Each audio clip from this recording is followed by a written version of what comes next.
Godavari Banakacherla project మీద నిన్న press వాళ్ళు అడిగితే మన ఉత్తమ్ కుమార్ రెడ్డి అంటుండే ఇంకా ప్రిపేర్ కాలే. వెనకట కేసీఆర్ గారు అసెంబ్లీలో ప్రజెంటేషన్ ఇచ్చిండు. అసెంబ్లీలో ప్రజెంటేషన్ ఇస్తే ఉత్తమ్ కుమార్ రెడ్డి లేచి అరే మేము ప్రిపేర్ అయ్యి రాలేదు అంటాడు. ఏది అసెంబ్లీలో మాట్లాడమంటే మైక్ ఇస్తే స్పీకర్ గారు నేను ప్రిపేర్ అయ్యి రాలేదని లేచిపోయింది ఆ రోజు అసెంబ్లీలోకి.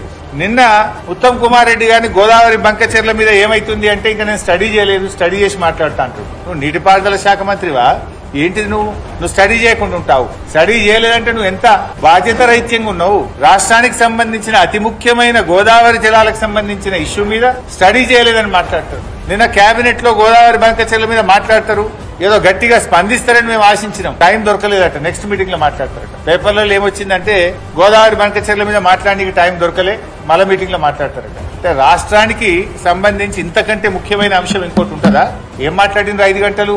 కమిషన్ల గురించో, పర్సంటేజ్ల గురించో, హైకమాండ్ కి పంపే మూటల గురించి మాట్లాడుతున్నారా?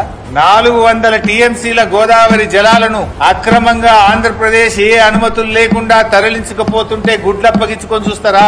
సుప్రీంకోర్టుకు పోయి ఆపే బాధ్యత లేదా? కేంద్ర మంత్రి మీద ఒత్తిడి తేరా? నీతి ఆయోగ్ మీటింగ్ లో ముఖ్యమంత్రి ప్రధానమంత్రిని ఎందుకు ప్రశ్నించలేదు? మేము సూటిగా అడుగుతా ఉన్నాం. ఇంతకంటే ఇంపార్టెంట్ అంశం ఏముంటది? దీని మీద ఎందుకు స్పందించలేదో ఇవాళ ఉత్తమ్ కుమార్ రెడ్డి గారు సమాధానం చెప్పాలి. It's an important issue.